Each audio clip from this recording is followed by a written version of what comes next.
Welcome to tonight's program. We want to thank you for taking the time out of your schedules to participate in this very important discussion on race in Tuscarawas County. The panel discussion was planned by the library's diversity committee with the goal of increasing understanding of the experiences of people of color by providing the opportunity to hear from panelists from different walks of life with varied experiences who either live in or grew up in or near Tuscarawas County. Some of you may have already submitted questions during your registration, but if there's a question that you would like to ask any of the panelists during the discussion, please use the chat box and specify if you're addressing your question to a specific person. Otherwise, we're going to assume it's for any of the panelists to answer. Only the moderator and the panelists will have their mics and cameras turned on tonight. Our program tonight is being recorded and it will be posted on the library's YouTube channel by the end of the week. Also, there is a link to the library's social justice resources site in the chat box. You'll find additional resources on the topics of race and social justice. At this time, I'd like to introduce you to our distinguished panelists. First up is Perci Garner. Perci is a former professional baseball player who played college baseball and football at Ball State before being drafted by the Philadelphia Phillies in the second round of the 2010 Major League Baseball draft. Perci's dream came full circle when he took the mound for the Cleveland Indians during the 2016 season when the Tribe fell one game short of a World Series championship. Now, Perci takes all of what he learned on the field and what he is currently learning off of the field and shares it with the world. Thank you, Perci. Rex Ray graduated from Dover High School in 1960. He retired as a colonel in 1977 from Wright-Patterson Air Force Base in Dayton. Rex served 30 years, including in Thailand, Turkey, Greece, Ethiopia, Spain, and Germany. His decorations and recognitions include the Legion of Merit and Meritorious Service Medals, Outstanding Young Men of America, and Who's Who Among Black Americans. Rex is a retired adjunct professor from Park University and a career coach with Lee Hecht Harrison Incorporated. He is a published author, professional speaker, and spokesperson. He has been featured in TV and radio awareness interviews for a prostate cancer support group and for the St. Louis Cardinals. Rex is the national director of the Kent State University Alumni Association. He earned a BBA from Kent State University and an MPA from the University of Missouri, Kansas City. Rex is an actor, model, and an avid golfer. Welcome, Rex. Yuliza Velasquez came to the United States with her parents at the age of 1 and has lived here ever since. She's a New Philadelphia High School alumni and a first-generation college student protected under DACA, Deferred Action for Childhood Arrivals, also known as the DREAM Act. Yuliza loves living here in the U.S. because it has brought her so many opportunities. However, she will always remember where she came from, Guatemala. Welcome, Yuliza. Chynna Wright is a social worker with over 10 years of experience working with individuals, families, and youth in the community. She graduated from New Philadelphia High School in 2003 and went on to pursue a Bachelor of Social Work degree from Huntington University in Indiana. In the fall of 2018, Chynna obtained her master's in organizational leadership. Over the years, she has had the opportunity to work as a foster care case manager, a community educator, a program director, and curriculum developer, a stay-at-home mother, and a nonprofit supervisor. Today, she serves as program director for Volunteers of America serving homeless veterans. Chynna has found a passion helping people heal from their painful experiences and move forward in their life with a confidence and desire to fulfill their purpose. She says she was created to empower others and to promote healing among the masses. Chynna believes when you find your purpose, you realize it is never about yourself, but always about being of service to others. Welcome, Chynna. Our moderator for tonight's program is Nicole Willey. Nicole is professor of English at Kent State University Tuscarawas, where she teaches a variety of literature and writing courses and serves as mentoring program coordinator for KSU Tuscarawas. Her research interests include mothering, masculinities, memoir, pedagogy, mentoring, 19th century American literature, and slave narratives. She authored Creating a New Ideal of Masculinity for American Men, the Achievement of Sentimental Women Writers in the Mid-19th Century, and co-edited the collections Motherhood Memoirs, Mothers Creating Writing Lives, and Feminist Fathering, Fathering Feminists, New Definitions and Directions. Nicole lives in New Philadelphia, Ohio, with her husband and 2 sons. So before turning the program over to Nicole, I'd like to share a thought that was shared during another virtual discussion on race that I thought was very relevant for us to keep in mind during tonight's program. Dr. Ibram X. Kendi, author of the book Stamped from the Beginning, stated that people of color have bought into the lie that if I'm Black, I'm an expert on Blackness, because white people come up to me thinking that I represent the race, asking me to tell them about Black people. Please remember that our panelists tonight are not experts on Blackness or brownness or racism or on Black people or brown people as a whole, but they are experts on their own experiences. So we'd like to thank all of our panelists for being willing to participate in tonight's discussion panel, and we'd like to thank Nicole for agreeing to be our moderator. Without further comments, I will turn the discussion over to Nicole and our panelists. You're going to come in midway through answers to the very first question, which is, what is the biggest challenge being a person of color and living in Tuscarawas County? Nicole. And going further, just a little further, demographics is one of the things that I'd written down on this, is that, and Perci talked about that, most people don't look like us here in the Valley. And so that in itself makes it more difficult for us to interact with one another, because sometimes we're not comfortable with trying to strike up a conversation or getting to know someone who doesn't look like us. And my put to that is to people is to take the path of least resistance and just start by saying hello or smiling, regardless of what color you are. And that's worked for me over the years. And it still works for me right here now. And I'm back in Dover 5 months. There are a lot of people who see me that don't know me, but I find them opening up doors and holding them open for me, and I hold them open for them, which is a good thing. And when I look at somebody and look them in the eye and say hello to them, I usually get a greeting back. Sometimes I don't. However, I move on and I take the path of least resistance and go ahead and talk with all those folks who may be interested. I just thought I wanted to add that in there. So thanks, Perci. If anybody else would like to jump in, please do. Yeah, I'd like to add to it. I growing up in New Philly, I would say that probably my biggest challenge was never really feeling like I fit 100%. So I had family from, we were outsiders. We came in 1990 from Denver, Colorado, and 5 years before that from Gary, Indiana. And I struggled with not only fitting in with my family, because I was growing up in a place that was very different than my family, but then also fitting in with the culture in Tuscarawas County, and never quite being enough. I wasn't Black enough for my Black family. I wasn't white enough for my white friends. And then over time, the challenge became my friends no longer would view me as a Black person. They just viewed me as Chynna. And so they stripped me of the pride that I feel as a Black woman, to be able to say I am a Black woman, and here's the history, the culture that comes with that. That was sort of stripped from me, and I had to endure very racist comments while I'm hanging with these people that I grew up with, because they didn't acknowledge or they didn't realize that what they were saying was something that could pierce me, because they no longer saw color per se. So that was probably my greatest challenge. And that really did not come until, that realization didn't come until I had left and gone to college, and then came back, and I was on my visits back home when those conversations started coming up. So.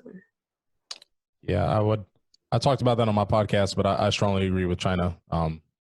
And that is 100% true from my experience as well.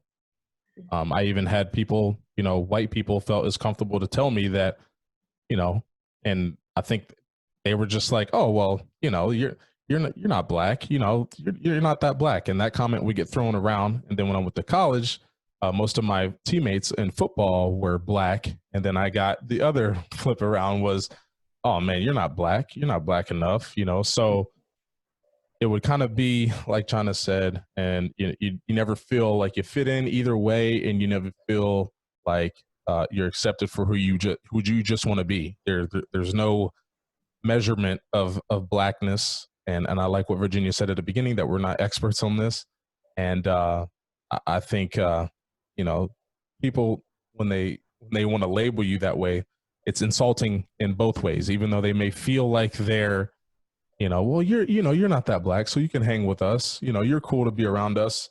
And I take that as a slap in the face, not because I want to be black, but because of what they, I guess, portray the normal black person to be. And I don't fit that description, so I must not be black. So thank you for sharing that, Chynna. I share that experience with you. Yuliza, did you want to join in? Yeah, so I have a similar experience to that.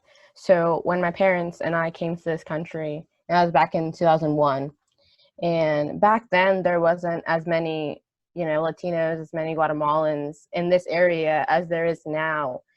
And as I was growing up, at first I couldn't tell there was any discrimination. I couldn't tell there's any, prejudice. And I went to a school where there's mostly white kids. And so yeah, I basically had two identities just because I wanted to fit in. I wanted to fit in at home and when I went out with my family, but I also wanted to fit in at school because I didn't want to be an outcast. And at the time, I can just remember my parents telling me, just keep your head down and don't draw too much attention to yourself because you don't want to bring bad attention because there's bad people out there. And that's just what I had to learn growing up. And as I got older, I started saying, you know what, I want to be myself. And yeah, I'm proud to be a Guatemalan living in the United States, but I'm also a proud American. And,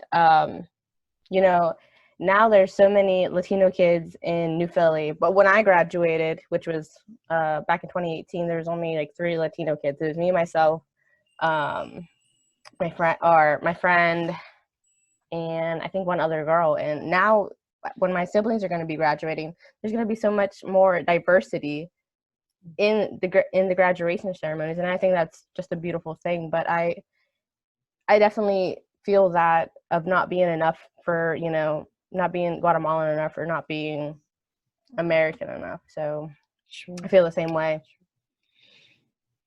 Thank you so much. So many unique experiences, but clearly so much commonality there as well. I appreciate all of those comments. So there is a question. It was a little bit further down, but because it kind of came up, I think I'm going to skip to it.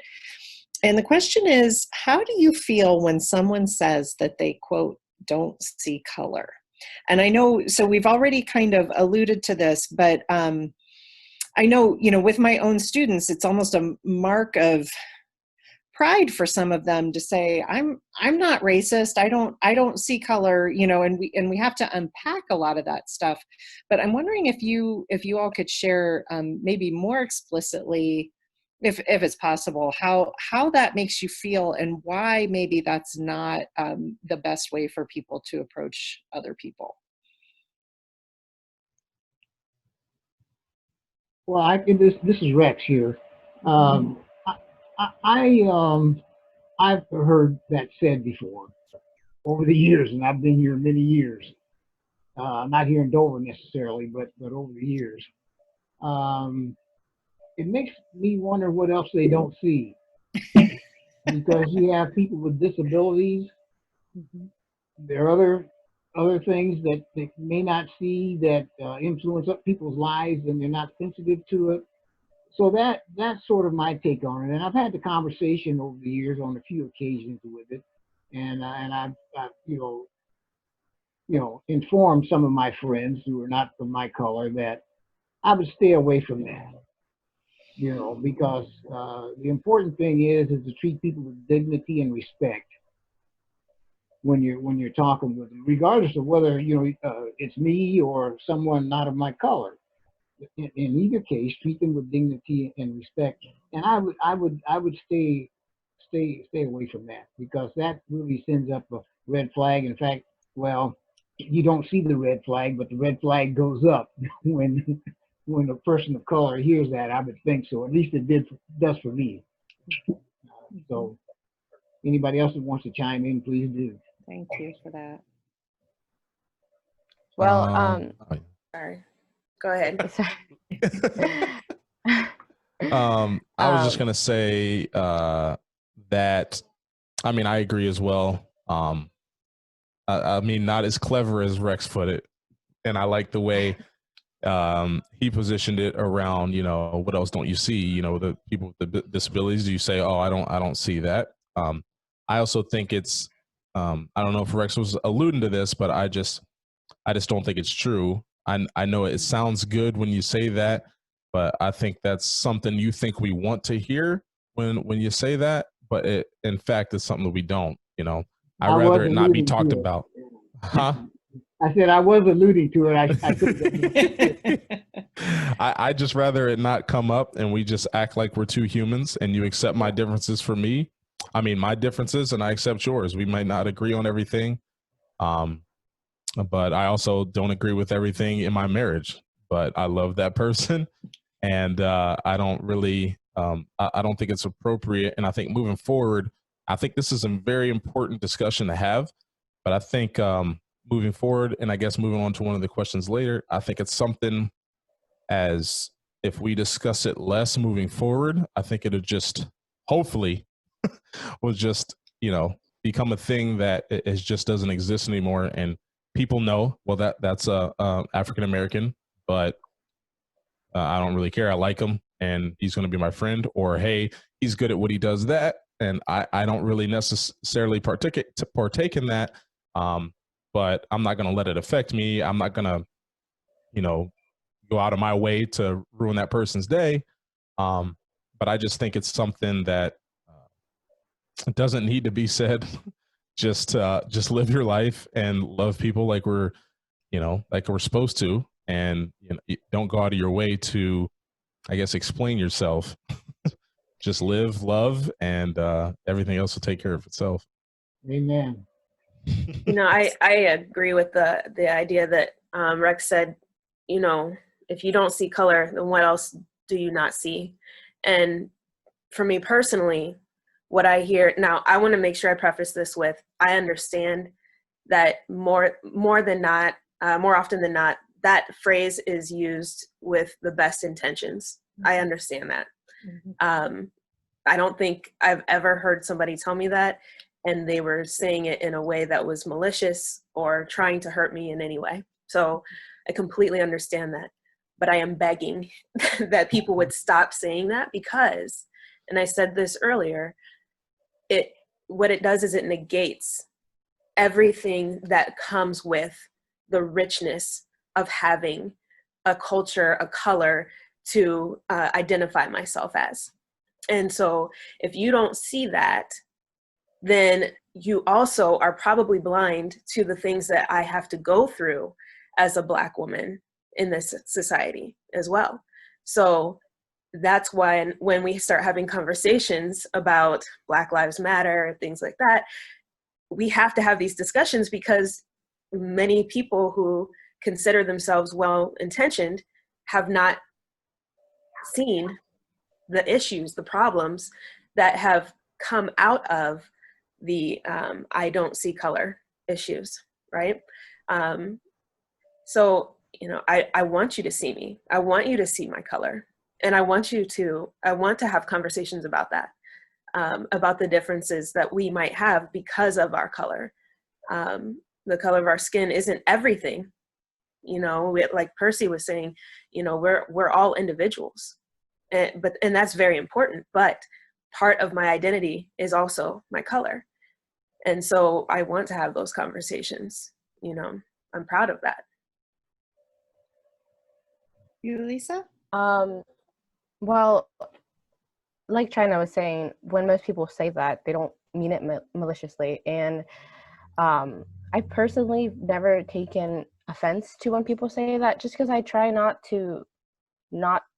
I try to see the good things when people say things to me like that. Or, if they're saying it maliciously, I just kind of walk away and don't really put too much thought in it, because if I put too much thought into it, then it just gets in your head. And I try not to, because there's always going to be people that are going to say bad things to you. And I've learned that, and it's really interesting, the responses that each one of you guys gave. And I guess I've never really thought about it in that way, but now hearing each one of you guys talk, I do see the issue with saying that. And you guys are right. I mean, your color is part of your identity. It's not the whole identity, but it's part of it. And it's your culture. It's you. It's what makes you you. And that's beautiful. And we shouldn't have to ignore our color, essentially. So yeah, I find that very interesting. That makes me think about something too that we don't acknowledge enough in our society, is that I'll just say it this way, all white people are not from the same area. They're not, there was a time where the Polish came over. You look the same, but when Polish came over, they were also considered like the lowest of the low. When the Irish came over, they were considered the lowest of the low. And so there has been, I think the whole I don't see color thing, I think that has been a benefit to certain groups of people, because then that means that you can pass as almost as if it's a better part of the class to not be able to see the color, right? And so because you're able to kind of assimilate or join into a majority culture, because your color is not seen, because you can morph in. So it's considered maybe a positive thing. But there are some of us who cannot do that. And so then what does that say to us when you say, well, I just don't see color? It's not, I understand where that may come from, but it still separates us, those of us who cannot change the color of our skin and cannot assimilate ourselves in that manner, right? Absolutely. Well, it's kind of another way of saying I'm not prejudiced. Mm-hmm. And I think that it does, for a white person or a white passing person, it can feel very comfortable to say, I don't see color. And then not only do I get the pass, I'm not racist, I'm not participating in something racist, but also I don't have to see the pain, the history, the legacy that other people in our country are dealing with, that we've, in my opinion, never really quite fully grappled with, in a way that brings us to a healthy place. I mean, we don't seem to be in a very healthy place right now. Probably part of the reason that we're having this talk today, and that we have to. And I hear Perci saying it would be great if we didn't have to have this talk, and we all could just see each other as people and deal with each other as individuals. But unfortunately, it seems like we're not quite there yet, because people haven't fully grasped their own privileges and haven't. I mean, it's a work in progress, right? So Virginia talked about Kendi right at the beginning of this, and his book, if anybody listening has not yet read How to Be an Anti-Racist, that is one of the #1 books on my list right now. It is a beautifully written book, and it is so insightful and has been very helpful to me personally, but I think it could be helpful to us as a society, just thinking about the fact that these are actions that we can do. It's not just like, oh, okay, I'm not racist, I'm good, or, oh, I have my place in society, I'm good. We have to all be working on this. I'm sorry, this isn't my job. I'm sorry, I'm going to quit talking now. No, it was good. You made some good points, though. It's the professor in me. I'm sorry. I'm gonna get back to the questions, because I'm here to hear you. So I think this is an important question, and it's one that I bet a lot of people really don't know the answer to, or didn't even think about the inverse of this. Where do you feel safest, if at all, in Tuscarawas County? In my parents' backyard. Mm. It's a pretty lovely place to be. At church. Yeah. So is your yard fenced in, Chynna, or your parents' My yard? parents, yeah. Okay. It's in yard, and I don't want to give too much away since they stay. Don't give the location. Yeah, we're almost there. We're getting a fence, but I would say my home, and not and this is no, like, the current church that I attend is not the church that I feel safest in. If I went to First Baptist Church in Dover on Regent Street, that is where I feel most safe in Tuscarawas County, just because I grew up in the church, and the majority, and this is just stating facts, the majority of that church are people that look like me, and that's where I feel most safe. And I'm using the safe term as in where I don't feel like someone is going to talk behind my back about the color of my skin, or I don't feel like someone's going to change the way their demeanor if I walk in, or I don't think anyone will change the way they're going to act because I'm there. Everyone is just being themselves, and that's where I can be myself and feel the safest is my home and First Baptist Church. Yeah, I'd have to agree with that. I mean, the church that I attend is, mostly all Latinos, and I think that's probably where I feel the safest, or just anywhere where I have, my friends or my family, just people like that. That's where I feel the safest.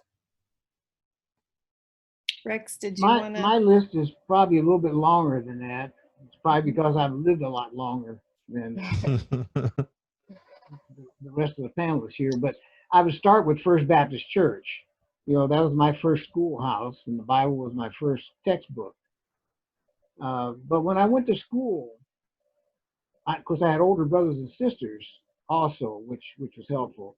But when I went to school, I found teachers who I thought were pretty nice and treated all of us well, and I was oftentimes the only person of color in my class.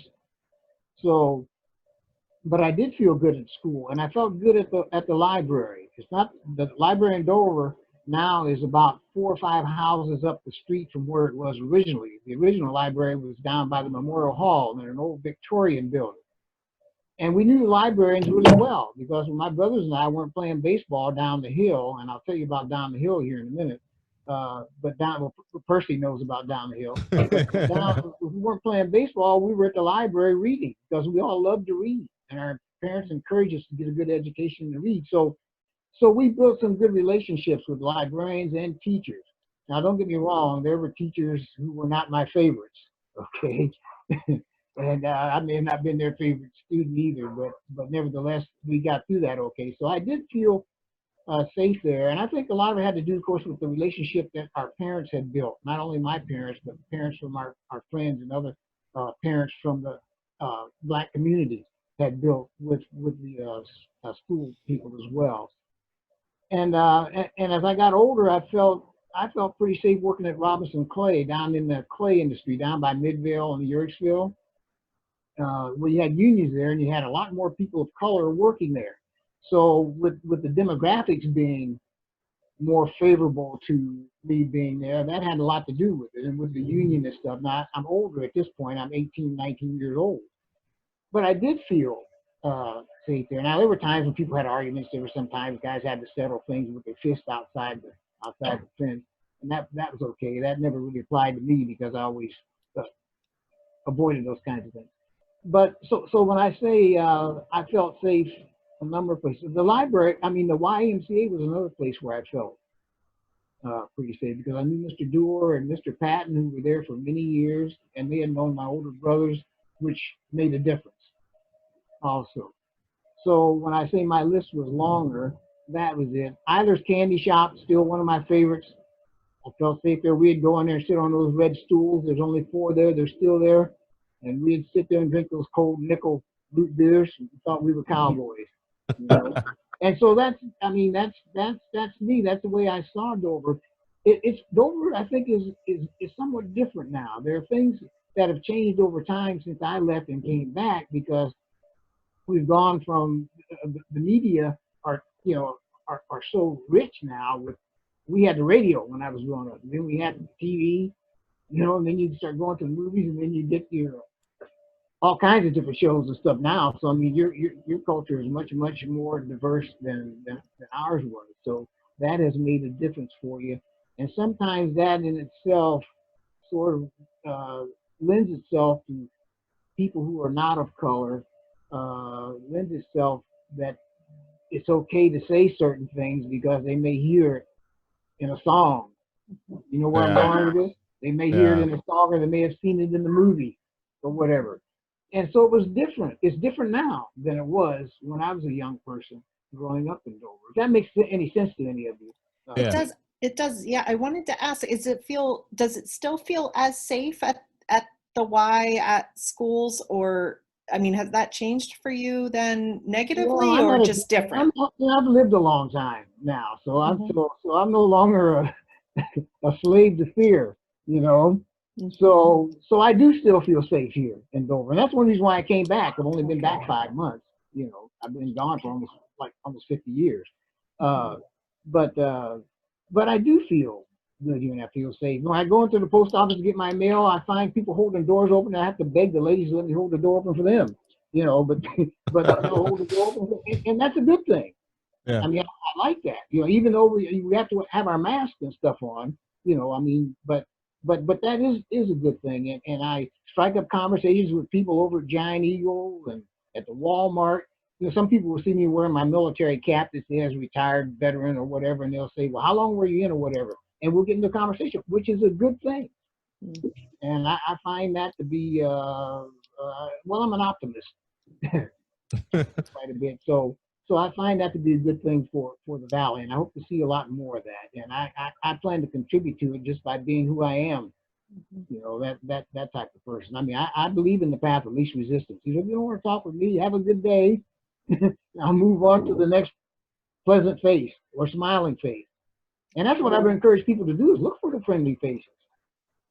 You know, you don't have to force yourself upon anyone, you know, but do it where you can do it, where you can make an impact and have an impact. Okay, I've said enough, so I think I am wondering if the other panelists feel, I mean, because that is a really different list that Rex has than the rest of you. And so I'm curious about your, you know, more, I mean, so Rex, you've been back 5 months. It's been mostly, you know, shelter at home and COVID times. You know, it's a weird. I get out and play golf, and even at the golf course, people will come up and we'll talk with me, and they want to know what did I do and so forth. Now, don't get me wrong. You know, I know what it is to have been called the N-word. You know, and I know there are some people who didn't particularly care for me. But even with my class of 60, I've seen it shift from the way it was with some of the students over time, because now on Broad Street, where I live on the corner of 4th and Broad, we have a birthday party every year. We celebrate it now that we're older. But when some of the kids I went to high school with, some of them wouldn't even come to Broad Street. Now, some of the kids who played sports, you know, some of the guys I played sports with and so forth, and some of the young ladies that would come down to the Y, which is right around the corner, they would come to 4th Street and go to some of the local places there. But oftentimes, many of them didn't. Now, some of the ones who are older now, sometimes they wish they had come when they were teenagers, because we gather there at my family's yard every year and celebrate our birthday, and they all come down, and I'm usually the only person of color there. What Rex made me think was maybe the question. It's kind of hard to answer that question, because I wouldn't say that the majority of the time that I'm in Tuscarawas County, I feel unsafe. Okay. So I wouldn't say that I feel unsafe. So the place where I feel the most safe, definitely in the backyard of my parents' house. Yeah. But maybe the question is, where are the places that I feel the most unsafe, or what are the times that I feel most unsafe? Maybe that's the question. A good question. Because there are times where, I mean, that I would avoid. You know, I didn't want to be out too late, out in the country. That made me feel very uncomfortable. And if I was going to be out late, I would be with some of my male friends that I knew would protect me at all costs. You know, I I would never go out and be out in the country by myself. I didn't like to go, and maybe it's part of it too is being a female as well. Yeah. But I also made sure not to go to the stores after dark. You know, I just, there were certain things that I just did not do. Yeah. And not necessarily because I thought that there was impending doom, but just because it just didn't feel like it was the safest or the wisest choice to do so. And then I will say, and maybe to get away from the idea of safety, but just comfortable. So even now, I mean, I went to visit my family a couple weeks back, and walking through what is my hometown does not feel familiar anymore. So, and maybe part of that is, you know, when I was younger, people kind of knew who I was. There were only about a handful of us that were of color anyway. And so people probably knew who I was, maybe because of sports or because of other things that I was involved in. I've been away for quite a long time now, living in Fort Wayne, Indiana. And so when I come back, I don't see familiar faces anymore. And I try not to read into things, but it just seems like I don't see as many of those smiling faces that I used to see, Rex. You know, I hear you, and you make a very, very good point. And I'll say this quickly. I felt somewhat uncomfortable last week when I went out to Kind Lumber. I don't know if any of you know where that is. It's out in Amish country. Yeah, It is not hard. It's not easy to find. And I tell you what, driving on those country roads was a little eerie. I was glad I had a tank full of gas and there was plenty of daylight left. that's right. Okay, because you know, being a person of color out there, I mean, when I finally get to Kind, it's a beautiful place. Cherry wood, built with cherry wood and stuff. It's a gorgeous, huge place. I don't know if any of you are familiar with it, but the former sheriff, Walt Wilson, was the door greeter. He introduced himself to me, and everybody out there was just terrific with me. But I was the only person of color in there, and that place was packed. It's like a glamorized Menards, if you've ever been in the Menards, except for it's much bigger and cherry wood and stuff. And I'll tell you what, it took me kind of forever to find it. I mean, winding roads, and I had to stop and ask a couple of people. They were all very friendly. And when I got there, I said, wow, I'm glad I came out here early and didn't come out at dusk, you know? So I was somewhat uncomfortable. But like I said, at this stage, you know, I'm no longer, you know, a slave to fear. You know, I walk with the Lord wherever I go, so I'm with Him, and so I feel good. But I can certainly appreciate what you said, Chynna, and I appreciate that. So thanks. Hopefully, the folks who are listening to this are getting something out of it as well. This is a great conversation. It really is. There's so many layers. And I did just get a chat question here that I want to, it kind of does what Chynna just did, which is kind of change the parameters of the question just a little bit more. So maybe let's get away from the safety, and you were talking about comfort. Are there any places in Tuscarawas County where you have actually been made to feel unwelcome? Is that a thing we should talk about so that people are aware that there are places that, I mean, Rex was talking about a very different time when whites only and, you know, those kinds of signs might have been common. I've never seen any of those signs. Certainly in the South, yeah. But when I was in Charleston, that was yeah. a good thing to see in 1967. They still had them up there for whites Right. only, blacks only, so forth. Right. If no one else has a story, I can share a story with you about a young man who told me about what he experienced in New Philly about 3 months ago. But I was just going to tell a very quick story. I'd like to hear from others, so yeah. Yeah, to tell a quick story. And it's not necessarily anyone specifically saying you're not welcome here, but I remember growing up and going to Cornfest in Strasbourg, and just having a internal clock that said, I need to get out of here at like before the sun starts to set. I'm only going to spend a few minutes out here. I'm only coming because my friends, you know, my softball team's coming out, or whatever it is, you know, my coach Art is going to be in the dunk tank. And so I have to go dunk him in the water, and then I'm getting out of here. I can remember one year in particular where I knew that there were only 3 people who were Black in the entire Corn Fest. And one of them was my sister, and she was with another group of people. And then there was another girl from my softball team who was there. And I just knew I just did not feel comfortable. And it wasn't because there wasn't anybody around that looked like me. It was just, there was just this sense of, you don't belong here. I don't know I can't tell you exactly what that was, but I definitely got out before it became something worse, you know? So I don't know that I have had very many instances where somebody will just blatantly tell me, you're not supposed to be here. You don't belong here. I've been called the N-word here and there, but you know, there's a lot more talk than action from people. And you start to learn that over the years that talk doesn't really do a whole lot. It's more so the actions of people, that really instill more fear than anything. So Rex, I would love to hear the story that you have. Yeah. Well, I'll make that quick. This young man was down in New Philly, and he was at a little restaurant. I won't name the place, but he was there, and he struck up a conversation with another a white gentleman and a white lady, and so they said, well, let's go over to so and so. So they went to another place in New Philly, and there were a couple guys in there playing pool. They weren't guys of color, and one of them walked in and said, people, your kind usually don't come in here, and he said to him, says, well, what kind is my kind?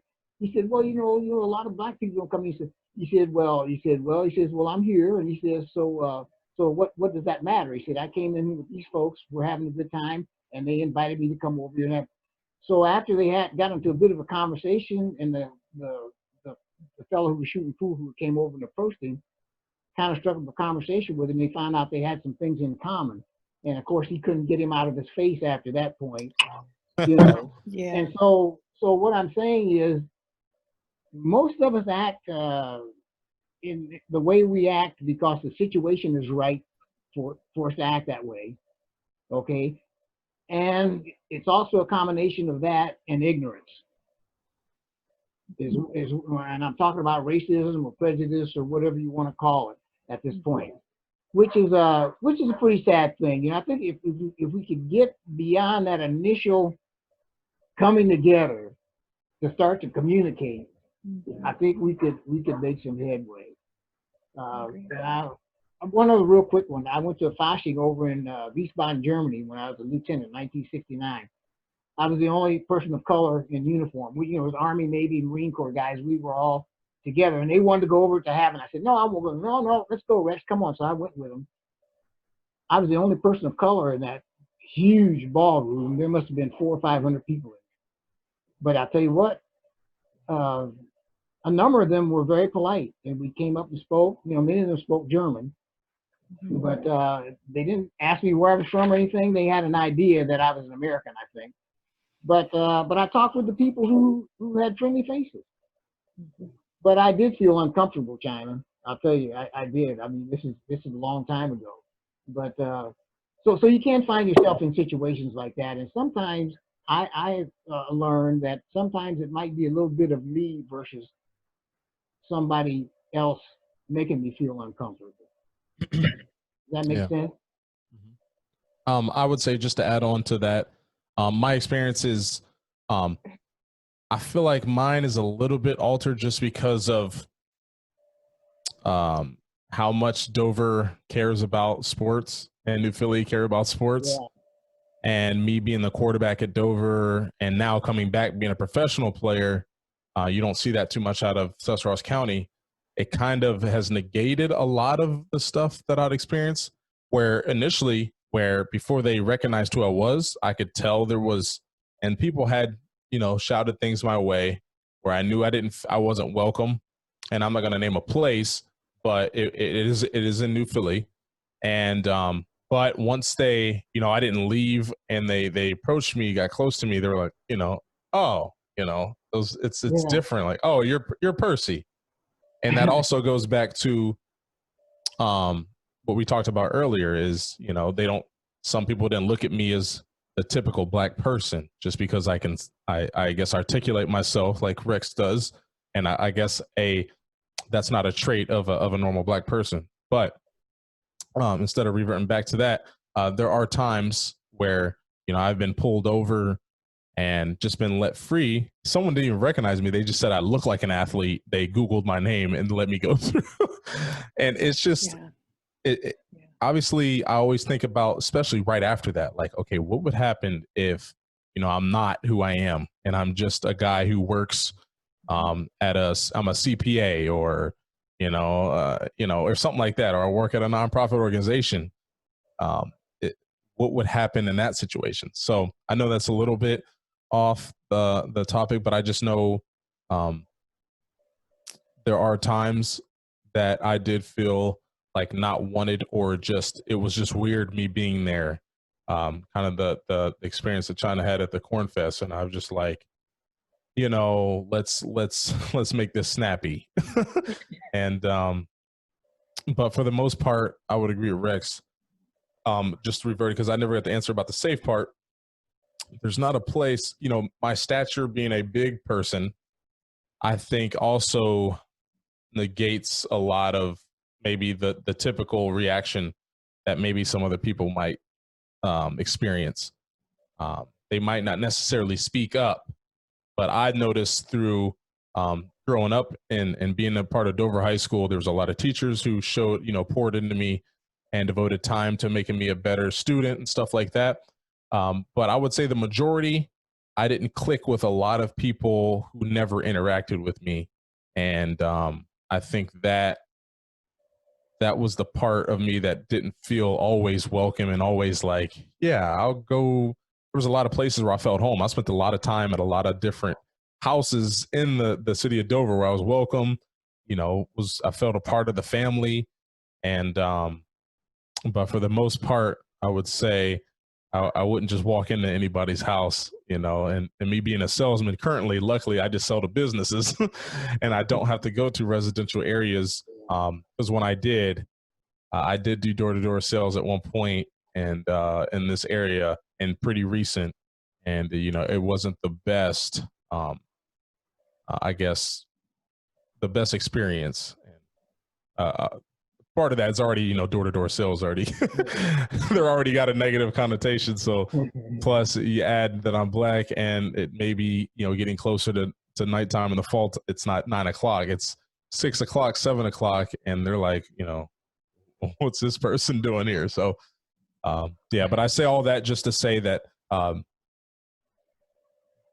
there is times where, I did feel unsafe or not comfortable or not wanted, but most of the time, being, having physical stature, playing sports is kind of overruled a lot of that stuff. And I do feel blessed, but I feel like that's not a good, I don't know how to say it, but I don't feel good about that being the reason that I didn't have to, put up or experience a lot of negative things in this area. Yeah, it's almost a case of the reverse thing, like in when people talk about white privilege.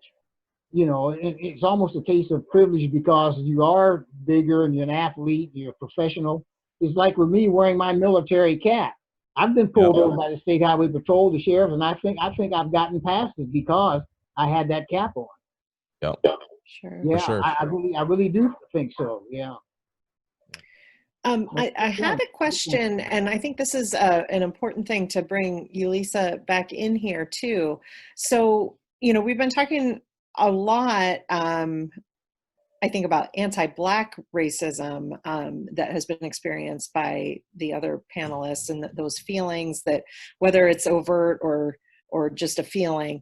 But the question is about the Latino population locally here and how they are treated, how you are treated as somebody, who obviously your DACA status is in peril, I guess might be, a way to say that. But how are you feeling as a community? Not that you can speak for your community, but what's your experience of being welcome or not?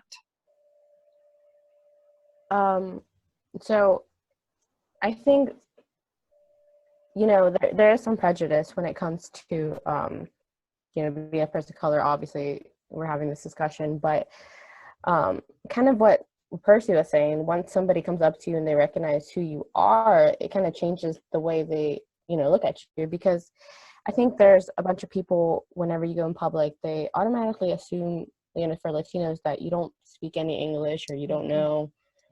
I've had like experience like that, like when I go to stores. They'll, if I, you know, I'm at the store, I can see that somebody's like some of the workers like try to avoid trying to ask if you need any help. But as soon as they can hear, like as soon as they can hear me speak, then they treat me differently. And I've seen the way that they treat people who can speak well English, who can speak English well, and versus people who can't speak it as well. And I think, and especially even like over the phones, like if I'm calling for something and I'm calling and I'm, you know, talking in my regular voice or whatever, but then as soon as I say my name, then I feel like it like changes kind of the dynamic of the conversation in some ways. You know, when they hear the name Yuliza Velasquez, then like, oh, you know, and I think that's kind of how I feel sometimes. And sometimes when I was younger, I'd be afraid to even like speak Spanish in public because you'd get those looks and people just automatically think you're illegal or whatever, or just assume those things. And so I try to avoid speaking my own language in public when I shouldn't have to.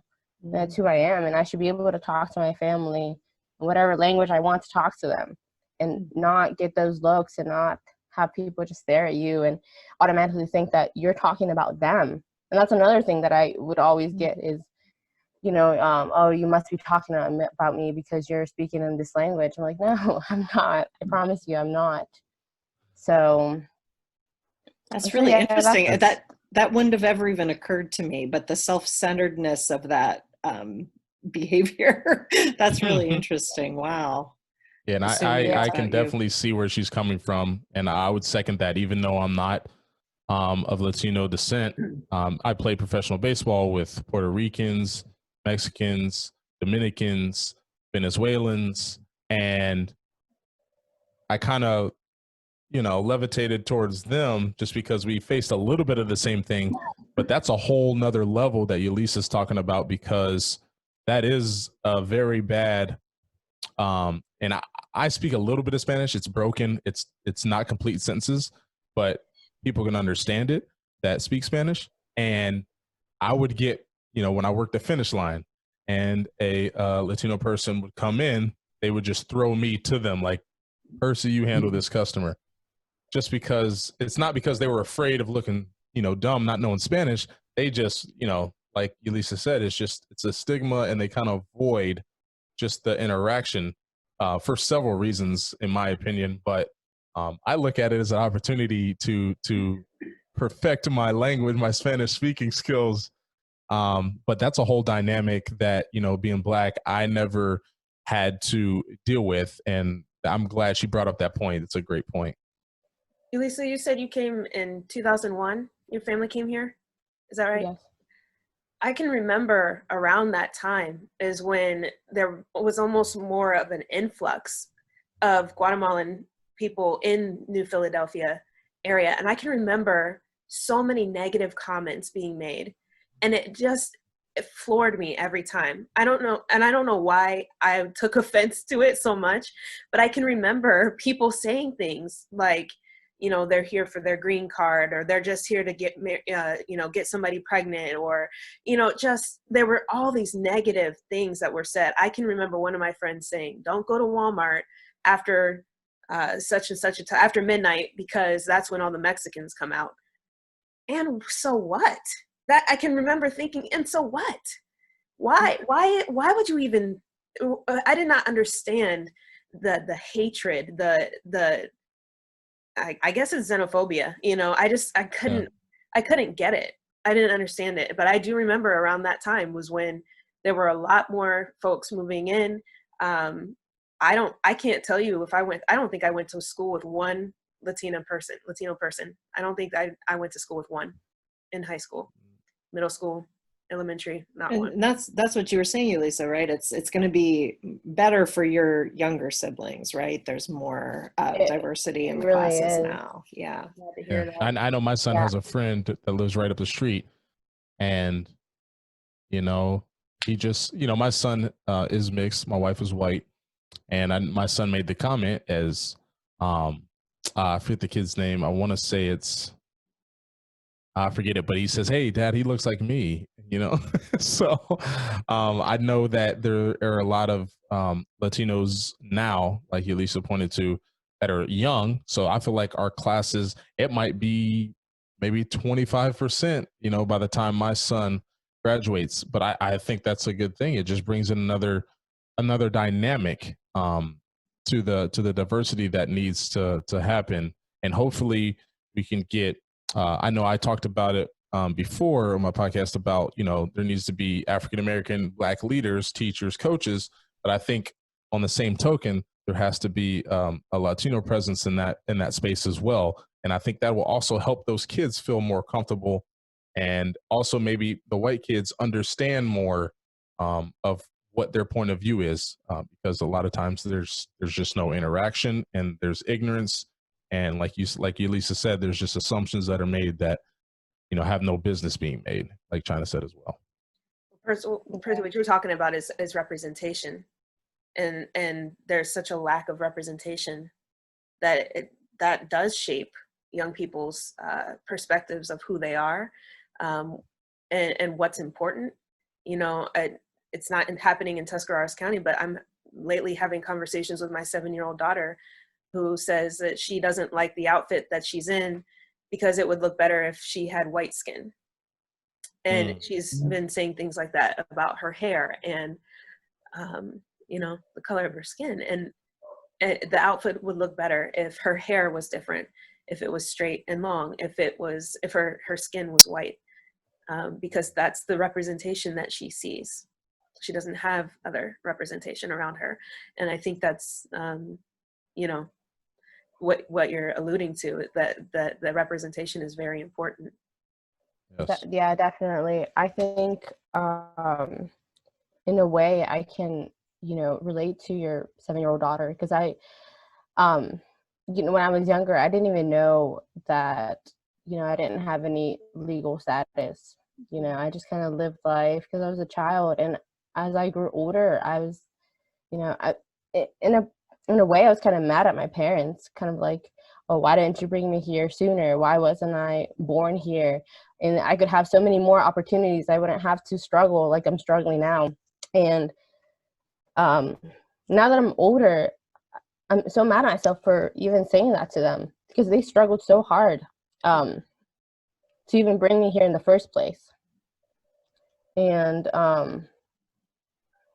it's just, I'm so thankful for that. And yeah, there's been times where I was like, I wish I wasn't Guatemalan. I wish I was white, because then I wouldn't have to live this life, this struggle. But struggle is what makes you you, and I wouldn't want it any other way now that I'm as old and as much as I've, experienced life now. I still have more life to experience, but yeah, I understand where your daughter's coming from, but I guess it's just something where you have to, it's a phase, and soon she'll learn to love who she is and learn to know that she is beautiful the way she is, and God brought her into this world for a reason. You struggle for a reason. It makes you stronger. Make sure you tell her she's beautiful. Oh, I do Yeah. every day. Yeah, make sure you do that. Our parents always told us that good people come in all colors, sizes, and shapes. And that's true. And I find that to be true all over the world. Yeah. Unfortunately, you got the flip side. There are those who are not always so nice and so good. And you want to depart from those as quickly as possible. Sometimes you can change, help some of them change, and they can become a friend. But you have to really make some good conscious decisions throughout your life about who you want to build relationships, who you don't want to build relationships with. Mm-hmm. But, I'm sorry, go ahead. I'll say quickly, I want to add that just for me and Rex, yes, we have to deal with